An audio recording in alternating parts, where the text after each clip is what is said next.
Hello friends, welcome to my YouTube channel. Last video में हमने पढ़ा था एंटी पार्टिकल्स के बारे में। उससे पहले हम पढ़ चुके हैं फोटो इलेक्ट्रिक इफेक्ट और कॉम्पटन इफेक्ट। इस वीडियो में हम पढ़ने जा रहे हैं पेयर प्रोडक्शन। तो क्या होता है पेयर प्रोडक्शन का कंसेप्ट, देखते हैं। तो पेयर प्रोडक्शन का कंसेप्ट सबसे पहले 1932 में ऑब्जर्व किया गया था। इसमें होता क्या जनरली, इसमें क्या होता है, हमारे पास कोई एक फोटोन होता है। सपोज ये हमारे पास कोई फोटोन है जिसकी एनर्जी है E=h²। ये आपको फॉर्मूला भाई याद करना होगा। भाई प्लैंक फॉर्मूला बोलते हैं इसको, या फोटोन की एनर्जी बोलते हैं। हमेशा आपको काम आएगा E=h²। ये हमारे पास कोई फोटोन है जिसकी फ्रीक्वेंसी है न्यू और E उसकी एनर्जी है, h यहाँ पर प्लैंक कॉन्स्टेंट है। तो भाई ये किसी न्यूक्लियस के पास से गुजरा। न्यूक्लियस जिसे हम हिंदी में नाभिक बोलते हैं। तो न्यूक्लियस के पास से गुजरने के बाद इसमें क्या हुआ, इसमें इलेक्ट्रॉन और पॉजिट्रॉन ये दो भागों में टूट गया। मतलब हमारा एनर्जी है वो पार्टिकल में कन्वर्ट हो गया। एक इलेक्ट्रॉन बन गया और एक पॉजिट्रॉन बन गया। तो पॉजिट्रॉन क्या होता है, पॉजिट्रॉन है इलेक्ट्रॉन का एंटी पार्टिकल। तो जनरली अपने सिंपल सी डेफिनेशन है पेयर प्रोडक्शन की, तो उसमें क्या बोलेंगे, किसी फोटोन का पार्टिकल और एंटी पार्टिकल में टूटना ही पेयर प्रोडक्शन है। तो सबसे सिंपल डेफिनेशन होगी creation of particle and it's anti particle from a photon. इसके एग्जाम्पल हो सकते हैं जैसे मैंने आपको अभी दिया, एक इलेक्ट्रॉन और पॉजिट्रॉन का पेयर, या हम बना सकते हैं प्रोटॉन और एंटी प्रोटॉन का पेयर। मतलब दो पार्टिकल और एंटी पार्टिकल का जो पेयर बनता है उसी को बोलते हैं पेयर प्रोडक्शन। चलिए अब देखते हैं पेयर प्रोडक्शन का एक छोटा सा वीडियो डेमोन्स्ट्रेशन भी कैसे होता है पेयर प्रोडक्शन। ये हमारे पास कोई लाइट सोर्स आ रहा है, लाइट सोर्स, और ये दो भागों में टूट गया, इलेक्ट्रॉन और पॉजिट्रॉन। अब थोड़ा बात करते हैं क्वेश्चंस के बारे में, क्या क्या क्वेश्चंस अराइज होते हैं पेयर प्रोडक्शन से। तो सबसे पहला क्वेश्चन तो हमारे पास ये बनता है कि जब हमारे पास ये लाइट आई, इस टाइप की लाइट आई, तो ये दो भागों में टूटी, इलेक्ट्रॉन और पॉजिट्रॉन। तो भाई पॉजिट्रॉन ही क्यों क्रिएट हुआ। सपोज ये इलेक्ट्रॉन था तो दूसरा इलेक्ट्रॉन भी क्रिएट हो सकता था। दो लोग जब भी आएंगे उसको पेयर बोलेंगे, तो सिर्फ पॉजिट्रॉन ही क्यों क्रिएट हुआ इलेक्ट्रॉन के केस में। तो सबसे पहला क्वेश्चन हमारा ये हो गया, इसके बारे में बात करेंगे। सेकंड क्वेश्चन हमारे पास आता है, क्या कोई भी फोटोन, मतलब किसी भी एनर्जी का फोटोन एक पेयर क्रिएट कर सकता है या नहीं कर सकता। क्या कंडीशन है उसके लिए, कितनी एनर्जी होनी चाहिए उस फोटोन के पास पेयर बनाने के लिए। थर्ड क्वेश्चन है, जैसे मैंने आपको फर्स्ट स्लाइड में बताया था कि हमारे पास जब भी पेयर प्रोडक्शन हो रहा है तो किसके पास हो रहा है, एक न्यूक्लियस के पास हो रहा है। न्यूक्लियस हमारे पास है और यहाँ पर इलेक्ट्रॉन और पॉजिट्रॉन बन रहे हैं। तो क्या ये विदाउट न्यूक्लियस हो सकता है, मतलब वैक्यूम में जहाँ पर हमारे पास कोई भी थर्ड पार्टी नहीं है, सिर्फ एक फोटोन हो मान लो, क्या वो इलेक्ट्रॉन और पॉजिट्रॉन में कन्वर्ट हो सकता है विदाउट न्यूक्लियस। तो यहाँ पर तीन क्वेश्चन अराइज होते हैं। जनरली इंटरव्यू में ये वाला क्वेश्चन पूछा जाता है। तो ये है हमारा पहला question, why was a positron created. कि हमारे पास जब भी एनर्जी हमारी इस टाइप में आई और ये क्या बन गई, हमारी इलेक्ट्रॉन और पॉजिट्रॉन में कन्वर्ट होगी, ये हमारा कोई न्यूक्लियस था। तो भाई पॉजिट्रॉन क्यों क्रिएट हुआ, भाई आप लोगों ने बचपन से पढ़ते आ रहे होंगे चार्ज कंजर्वेशन। चार्ज कंजर्वेशन जिसे हिंदी में बोलते हैं आवेश संरक्षण का नियम। तो यहाँ पर हमें पता है स्टार्टिंग में क्या आ रहा है, फोटोन। तो अगर यहाँ पर कंडीशन डालें हम, कोलिजन के पहले, सेकंड केस हो गया हमारा आफ्टर कोलिजन। आफ्टर कोलिजन तो टक्कर से पहले हमारे पास चार्ज कितना है, फोटोन के पास भाई कोई भी चार्ज नहीं होता। फोटोन एक चार्जलेस पार्टिकल है या चार्जलेस एलिमेंट है हमारे पास, तो यहाँ पर होगी हमारे पास जीरो। अब इलेक्ट्रॉन के पास कितना चार्ज है, इलेक्ट्रॉन के पास सपोज यहाँ पर -1 चार्ज है, तो उसको जीरो बनाने के लिए हमें +1 का चार्ज का एक एलिमेंट क्रिएट करना ही पड़ेगा, तभी हमारा चार्ज कंजर्व रहेगा। सपोज अगर यहाँ पर हमारा इलेक्ट्रॉन और इलेक्ट्रॉन का पेयर बनता, तो यहाँ पर हमारा टक्कर से पहले चार्ज जीरो है, टक्कर के बाद कितना हो गया -1 तो 0 -2, ये हमारा पॉसिबल ही नहीं है, ये पॉसिबल नहीं है, चार्ज कंजर्व नहीं रहेगा। इसलिए हमें एक ऐसा पार्टिकल क्रिएट करना पड़ेगा जिसका चार्ज +1 हो, ताकि हमारा फोटोन के चार्ज के बराबर हो जाए और चार्ज कंजर्वेशन का लो लग जाए इसमें। इसलिए हमारे पास यहाँ पर पॉजिट्रॉन क्रिएट हुआ। सेकंड केस हमारे पास आता है, क्या किसी भी फोटोन से ये पेयर बनाया जा सकता है, कितनी एनर्जी चाहिए, कितनी क्या कंडीशन होनी चाहिए। तो बात करते हैं, इसका आंसर देने के लिए हम यूज कर सकते हैं कंजर्वेशन ऑफ एनर्जी। आपको पता है जब भी हमारे पास कोई फिजिकल प्रोसेस हो रही है तो उसमें conservation of charge, energy and momentum तीनों लगते हैं। तो कंजर्वेशन ऑफ एनर्जी यूज करते हैं यहाँ पर हम, कंजर्वेशन ऑफ एनर्जी। तो यहाँ पर भाई टक्कर से पहले क्या है हमारे पास, टक्कर से पहले हमारे पास फोटोन है, फोटोन की एनर्जी कितनी होती है, h²। टक्कर के बाद क्या हो रहा है, टक्कर के बाद सपोज हमारे पास एक इलेक्ट्रॉन बन गया, एक पॉजिट्रॉन बन गया, तो क्या होता है टोटल एनर्जी का फॉर्मूला। तो यहाँ पर आ जाएगी टोटल एनर्जी इलेक्ट्रॉन माइनस की टोटल एनर्जी पॉजिट्रॉन की। तो टोटल एनर्जी का फॉर्मूला होता है हमारे पास रेस्ट मास एनर्जी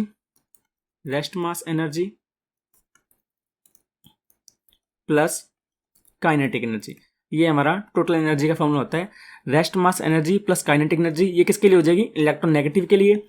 सेकंड किसके लिए आएगी, rest mass energy plus kinetic energy. ये आ जाएगी हमारी पॉजिट्रॉन के लिए। तो भाई रेस्ट मास एनर्जी का फॉर्मूला होता है हमारे पास m0c²। आइंस्टाइन भाई साहब ने दिया था एनर्जी और मास में रिलेशन। m0 क्या है यहाँ पर, m0 इलेक्ट्रॉन का मास, जिसको रेस्ट मास बोलते हैं, हम लोग यूज करते हैं 9.1 इंटू 10⁻³ kg, जो हम यूज करते आ रहे हैं हमेशा से। तो ये आ गया हमारा रेस्ट मास एनर्जी इसके लिए। अब काइनेटिक एनर्जी लिखेंगे हम इलेक्ट्रॉन माइनस की, काइनेटिक एनर्जी आ गई हमारी इलेक्ट्रॉन की। सेकंड में लिखेंगे रेस्ट मास एनर्जी। अब मैंने आपको बताया था एंटी पार्टिकल का सिर्फ चार्ज चेंज होता है, मास सेम रहता है। तो मास सेम रहेगा तो इसकी भी रेस्ट मास एनर्जी m0c² हो जाएगी और हमारे पास आ जाएगी काइनेटिक एनर्जी पॉजिट्रॉन की। अब यहाँ पर क्या हुआ हमारे पास m0c² प्लस m0c² हो जाएगा 2m0c²। और हमारे पास क्या आ गया, काइनेटिक एनर्जी इलेक्ट्रॉन की और काइनेटिक एनर्जी पॉजिट्रॉन की। अब भाई हमारे पास कितनी एनर्जी मिनिमम होनी चाहिए, कितनी मिनिमम एनर्जी का फोटोन आए कि ये पेयर हमारे पास बने। तो मिनिमम एनर्जी हम कब निकाल सकते हैं, जब इतनी एनर्जी तो भाई हमें चाहिए, ये तो रेस्ट मास एनर्जी है, इतनी एनर्जी का तो कम से कम इलेक्ट्रॉन और पॉजिट्रॉन का पेयर बनेगा। ये चीज़ हम जीरो कर सकते हैं। हम ये सोच सकते हैं कि हमारे पास कोई फोटोन आया, किसी न्यूक्लियस के पास से गुजरा और यहीं पर उसने इलेक्ट्रॉन बना दिया, यहीं पर उसने पॉजिट्रॉन बना दिया। इस केस में क्या हुआ, उनके पास काइनेटिक एनर्जी जीरो है। तो काइनेटिक एनर्जी जीरो हो सकती है, कोई बड़ी बात नहीं है, लेकिन इतनी एनर्जी तो हमें उसको देनी ही पड़ेगी मिनिमम। हर एक मास के पास एक एनर्जी होती है जिसको रेस्ट मास एनर्जी बोलते हैं। तो मिनिमम इतनी एनर्जी हमें उसको देनी पड़ेगी। इससे कम एनर्जी का अगर फोटोन हमारे पास आएगा, 2m0c² से कम एनर्जी का फोटोन अगर हमारे पास आएगा तो पेयर प्रोडक्शन पॉसिबल नहीं है। तो ये आगे हमारे पास मिनिमम एनर्जी की वैल्यू, जैसे हमने फोटो इलेक्ट्रिक इफेक्ट में पढ़ा था कि हमें वर्क फंक्शन से ज़्यादा एनर्जी देनी ही पड़ेगी और वर्क फंक्शन से कम एनर्जी होगी तो हमारा फोटो इलेक्ट्रिक इफेक्ट ऑब्जर्व नहीं होता। सिमिलरली यहाँ पर इससे कम एनर्जी अगर हम देंगे, इससे कम एनर्जी का फोटोन अगर हम देंगे तो हमारे पास पेयर प्रोडक्शन ऑब्जर्व नहीं होगा। तो अब इसकी वैल्यू निकाल लेते हैं। हमारे पास आया है E = 2m0c²। तो इसकी वैल्यू निकाल लेते हैं हम। ये आ गया E। 2m0 का मान होता है 9.1 इंटू 10⁻³ c² का मान होता है 3 इंटू 10⁸ मीटर पर सेकेंड। अब यहाँ पर स्क्वेयर दे रखा है तो स्क्वेयर कर देंगे। ये आ जाएगा हमारे पास E टू 81.9 इंटू 10⁻⁻15 जूल। तो ये आ गया हमारे पास एनर्जी की वैल्यू।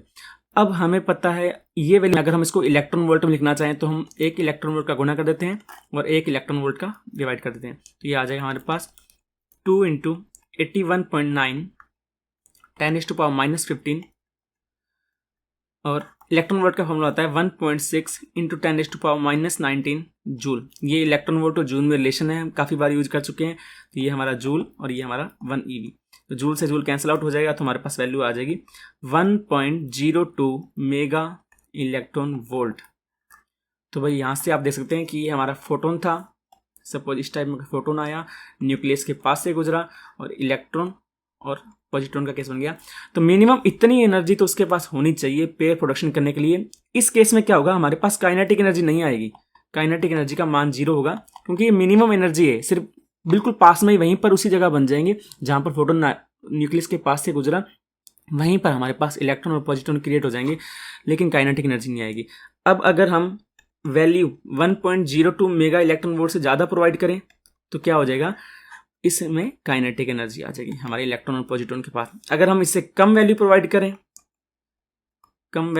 करें तो क्या होगा, तो इस केस में हमारे पास पेयर प्रोडक्शन ही नहीं होगा, बिकॉज हमें मिनिमम इतनी एनर्जी तो देनी पड़ेगी। ये हमारी थ्रेशोल्ड वैल्यू है वर्क फंक्शन की तरह, इतनी वैल्यू तो हमें देनी ही पड़ेगी। और इसके बराबर ही वैल्यू आए सिर्फ 1.02 मेगा इलेक्ट्रॉन वोल्ट, तो इस केस में हमारे पास क्या हो जाएगा, इस केस में हमारे पास जीरो काइनेटिक एनर्जी का पेयर प्रोडक्शन होगा, जीरो काइनेटिक एनर्जी का, लेकिन पेयर प्रोडक्शन होगा।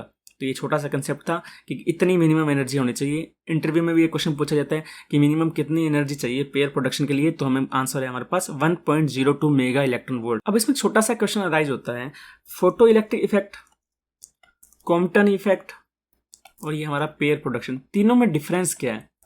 तो तीनों में एक भाई छोटा सा डिफरेंस है। इसमें जो हमारे पास एनर्जी की वैल्यू थी वो भाई कुछ ईवी की रेंज में थी। हम 1 EV, 2 EV, 3 EV, 4 EV इतनी एनर्जी की वैल्यू यूज कर रहे थे इलेक्ट्रॉन वोल्ट। कॉम्पटन इफेक्ट में हम यूज कर रहे थे कुछ किलो इलेक्ट्रॉन वोल्ट में, मतलब एनर्जी की वैल्यू बढ़ गई थी। इस केस में भाई हमने अभी देखा example, minimum mega electron volt energy तो हमें चाहिए। कितने मेगा इलेक्ट्रॉन वोल्ट? 1.02। इतनी तो कंपलसरी है, इसके नीचे तो काम बनेगा नहीं हमारा।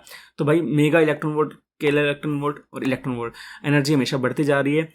जब हाई एनर्जी की बात चलेगी तो हमारे पास पेयर प्रोडक्शन आएगा, जब मीडियम एनर्जी की बात चलेगी तो कॉम्पटन इफेक्ट आएगा, जब लो एनर्जी की बात आएगी तो हमारे पास फोटो इलेक्ट्रिक इफेक्ट आएगा। ये छोटा सा डिफरेंस था इन तीनों में। अब आता है हमारे पास भाई, can this process occurs without A nucleus? क्या ये प्रोसेस बिना न्यूक्लियस के हो सकती है, या इसका छोटा सा एक नाम और भी देते हैं, क्या ये प्रोसेस वैक्यूम में हो सकती है क्या नहीं? इंटरव्यू में पूछा जाता है, बहुत बार पूछा गया है क्वेश्चन इंटरव्यू में, तो इसका आंसर देते हैं नहीं भाई, ये प्रोसेस हमारी न्यूक्लियस के बिना नहीं हो सकती। तो भाई क्यों नहीं पॉसिबल, उसके बारे में बात करते हैं। उससे पहले मैं आपको छोटा सा एक फॉर्मूला बता दूं भाई। आइंस्टाइन भाई साहब ने स्पेशल थ्योरी ऑफ रिलेटिविटी लिखी थी पूरी, तो उसमें एक फॉर्मूला था, किसी भी पार्टिकल के पास जो टोटल एनर्जी होती है वो उसकी rest mass energy plus kinetic energy के बराबर होती है। ये भाई आइंस्टाइन का फॉर्मूला था, total energy equal to rest mass energy plus kinetic energy. तो टोटल एनर्जी को भाई mc² से लिखते थे, ये आपने पढ़ा होगा, E बराबर mc², और रेस्ट मास एनर्जी को लिखते हैं m0c², और काइनेटिक एनर्जी हमारी उसका एक बड़ा सा फॉर्मूला होता है, फिलहाल हम इसको काइनेटिक एनर्जी लिख रहे हैं। तो m और m0 में डिफरेंस क्या है? m0 तो है हमारा रेस्ट मास, जब भी कोई चीज रेस्ट में है तो उसके पास एक मास होता है, जैसे हम लिखते हैं 9.1 इंटू 10⁻⁻31 फॉर इलेक्ट्रॉन। लेकिन m क्या है? जब यही मास किसी स्पीड से चल रहा होगा और वो स्पीड लाइट की स्पीड के आसपास है, मतलब वो स्पीड की वैल्यू काफी हाई है, तो हमारे पास भाई सिंपल फिजिक्स काम करना बंद कर देती है। तब हम यूज करते हैं स्पेशल थ्योरी ऑफ रिलेटिविटी। उस केस में ये मास फिक्स नहीं रहता, ये मास बदलने लग जाता है, और वो मास बदल के हो जाता है m को बोलते हैं रिलेटिविस्टिक मास या सापेक्षिक द्रव्यमान। तो सिंपल सा रिलेशन होता है m is equal to m0 gamma, और यहाँ पर गामा की वैल्यू होती है 1 माइनस v² c² का अंडररूट, ये हमारी गामा की वैल्यू होती है। इसको बोलते हैं रिलेटिविस्टिक मास, काफ़ी जगह यूज होता है, इसलिए मैंने थोड़ा बता दिया आपको। अब अगर हम इस केस में, हमने अभी बात कर रहे हैं कि न्यूक्लियस के बिना हो सकता है नहीं हो सकता, तो हम एग्जांपल लेते हैं। अगर हम यहाँ से न्यूक्लियस को हटा दें, तो देखते हैं कि ये पॉसिबल हो रहा है नहीं हो रहा। तो हम यूज करते हैं अब कंजर्वेशन ऑफ एनर्जी से क्या आएगा हमारे पास? पहले टक्कर से पहले एनर्जी कितनी है? h new. ये सपोज हमारा फोटोन था। अब हम क्या कर रहे हैं? न्यूक्लियस को यूज नहीं कर रहे, सीधा बना रहे हैं इलेक्ट्रॉन, और ये हमारा बन गया पॉजिट्रॉन। अब मैंने आपको क्या बताया कि हमारे पास क्या आएगी? टोटल एनर्जी आ जाएगी, किसके लिए? इलेक्ट्रॉन के लिए, और टोटल एनर्जी आ जाएगी पॉजिट्रॉन के लिए। लास्ट स्लाइड में जो मैंने फॉर्मूला एक्सप्लेन किया उसके हिसाब से यहाँ पर हमारे पास क्या बन जाएगा? 2mc²। ये हमारे पास एनर्जी आ जाएगी, टोटल एनर्जी का फॉर्मूला। m को लिख सकते हैं आप m0 गामा, तो ये हमारे पास आ जाएगी 2m0 गामा mc²। तो ये तो आ गया हमारा कंजर्वेशन ऑफ एनर्जी से। अगर हम कंजर्वेशन ऑफ मोमेंटम यूज करें, भाई हमारा third law conservation of momentum होता है, चार्ज हमने कंजर्व कर लिया, एनर्जी कंजर्व कर ली, कंजर्वेशन ऑफ मोमेंटम जब लगाते हैं, तो ये हमारा फोटोन इस टाइप से आ रहा था। अब इसका पूरा मोमेंटम किस दिशा में है? इसका पूरा मोमेंटम एक्स दिशा में है, आप देख सकते हैं एक्स दिशा में जा रहे हैं। और हमने इसी तरह की स्ट्रक्चर क्यों ली इलेक्ट्रॉन प्रोटॉन की? हमने ऐसा क्यों नहीं लिया कि एक इलेक्ट्रॉन इधर जा रहा है, एक इलेक्ट्रॉन इधर जा रहा है, इस टाइप की स्ट्रक्चर क्यों नहीं ली? बिकॉज यहाँ पर एक रीजन है, हम देख सकते हैं कि यहाँ पर टोटल मोमेंटम एक्स डायरेक्शन में है, यहाँ पर भी टोटल मोमेंटम एक्स डायरेक्शन में है, क्योंकि यहाँ पर वाई कंपोनेंट जो आएगा इलेक्ट्रॉन और पॉजिट्रॉन का, वो एक दूसरे को कैंसिल आउट कर देगा। मास यहाँ पर इक्वल है, थीटा एंगल से सपोज ये जा रहे हैं, इसका मोमेंटम अगर p है तो यहाँ पर क्या आएगा? X component p cos theta. इसका मास भी सेम है तो एक्स कंपोनेंट क्या आएगा? p cos theta. ये हमारे पास मोमेंटम हो जाएगा टोटल 2p cos थीटा। तो ये आ गया हमारा मोमेंटम। अब यहाँ पर भी हम सेम लेते हैं, टक्कर से पहले मोमेंटम का फॉर्मूला मैंने आपको बताया था लास्ट वीडियो में, क्या होता है फोटोन के लिए? h nu by c। ये आ गया हमारा टक्कर से पहले मोमेंटम। टक्कर के बाद मोमेंटम क्या आ रहा है? 2p cos theta. अब हमें पता है p की वैल्यू होती है mv, हम यूज करते आ रहे हैं हमेशा से, तो ये आ गया p। अब यहाँ पर हाई स्पीड का मामला चल रहा है, तो m की वैल्यू क्या आ जाएगी? 2 गामा m0, जैसे हमने यहाँ पर यूज किया उसी तरह। तो ये आ गया v cos थीटा, यहाँ से h न्यू आ गया 2 gamma m0 v c cos theta. अब यहाँ पर अगर मैं c का डिवाइड कर दूं और c का मल्टीप्लाई कर दूं तो ये हो जाएगा c²। अब यहाँ से आप देख सकते हो cos थीटा की वैल्यू हमें पता है हमेशा 1 के बराबर या 1 से कम होती है। सिमिलरली v बाय c, अब हमने पढ़ा होगा स्पेशल थ्योरी ऑफ रिलेटिविटी में कि किसी भी ऑब्जेक्ट की स्पीड लाइट की स्पीड के बराबर नहीं हो सकती। मैक्सिमम उसके अप्रोच कर सकती है, उससे ज़्यादा तो कभी नहीं हो सकती। तो वही V/C की वैल्यू भी हमेशा 1 से कम आएगी, कभी भी 1 से ज़्यादा नहीं होगी। तो यहाँ से आप देख सकते हो टोटल वैल्यू क्या हो जाएगी एच न्यू की, ये आ जाएगी हमारी 2 गामा m नोड C² से हमेशा कम रहेगी, उससे ज़्यादा कभी नहीं हो सकती। अब यहाँ पर दो रिजल्ट आ रहे हैं हमारे पास, एक तो बोल रहा है कि एच न्यू की value 2 gamma m node C² है, एक बोल रहा है उसकी value 2 gamma m node C² से कम है। तो भाई ऐसे कैसे पॉसिबल है? अब दोनों फंडामेंटल लॉज हैं हमारे, दोनों की वैल्यू सेम आनी चाहिए। तो वैल्यू सेम क्यों नहीं आ रही? बिकॉज भाई यहाँ पर हमने न्यूक्लियस का प्रयोग नहीं किया। एक्चुअल में अगर हमें ये वैल्यू बढ़ानी है, ये वैल्यू बढ़ानी है, तो हमें यहाँ पर न्यूक्लियस का प्रयोग करना पड़ेगा, एक नाभिक लगाना पड़ेगा, ताकि कुछ एक्स्ट्रा मोमेंटम टर्म आए, यहाँ पर उस नाभिक का भी मोमेंटम आए, वो नाभिक का मोमेंटम यहाँ पर जुड़े और ये टर्म हमारी इसके इक्वल हो जाए। इसलिए विदाउट न्यूक्लियस ये हमारा पॉसिबल नहीं है। तो इसलिए हमारे पास पेयर प्रोडक्शन के लिए क्या कंडीशन बनेगी? ये हमारा ऐसा फोटोन आ रहा होगा किसी एनर्जी का और किसी न्यूक्लियस के पास से गुजरा, और ये हमारा इलेक्ट्रॉन और पॉजिट्रॉन का केस बन गया। इसके बाद हमारे पास चार्ज भी कंजर्व रह गया, मोमेंटम भी कंजर्व रह गया और एनर्जी भी कंजर्व रहेगी। ये था हमारा पेयर प्रोडक्शन का कंसेप्ट। अब इसके कंक्लूजन देखते हैं, भी क्या कंक्लूजन निकलते हैं हमारे पेयर प्रोडक्शन से। तो पहला कंक्लूजन तो ये था कि भाई सारे के सारे लो जितने भी होते हैं हमारे, चार्ज, मोमेंटम, एनर्जी, तीनों कंजर्व रह रहे हैं। सेकंड बनता है आइंस्टाइन रिलेशन, आपने पढ़ा होगा, E=mc²। तो इसका मतलब क्या होता है? एनर्जी और मास एक दूसरे में कन्वर्ट हो सकते हैं। उसका एग्जाम्पल हमने देखा, भाई एनर्जी हमारे पास आ रही थी और ले दे के वो भाई मास बन गई। तो ये हमारा इक्विवेलेंस ऑफ मास एनर्जी बन गया, आइंस्टाइन रिलेशन प्रूव हो गया यहाँ से हमारा। थर्ड है कि हमें मिनिमम इतनी एनर्जी तो चाहिए होगी, हमने निकाला था 2 m नोड C², मतलब हमें रेस्ट मास जितनी एनर्जी तो देनी ही पड़ेगी, उससे कम में बात नहीं बनेगी। तो ये हमारा थ्रेशोल्ड वैल्यू बोल दो, वर्क फंक्शन बोल दो, इतनी एनर्जी तो हमें इसको देनी ही पड़ेगी। फोर्थ कंक्लूजन है कि हमें भाई एक थर्ड बॉडी चाहिए। यहाँ पर हमें किसका यूज किया था? न्यूक्लियस को। किसके लिए चाहिए भाई? ताकि मोमेंटम और एनर्जी दोनों सेम टाइम पर कंजर्व हो सकें। इसके बिना हमारी बात नहीं बनेगी, ना ये वैक्यूम में हो सकता, क्योंकि वैक्यूम में हमारे पास कोई थर्ड बॉडी नहीं रहेगी। इसलिए हमें थर्ड बॉडी हमेशा आवश्यक है पेयर प्रोडक्शन करने के लिए। तो ये था हमारा छोटा सा कंसेप्ट। मिलते हैं नेक्स्ट वीडियो में। Thank you so much.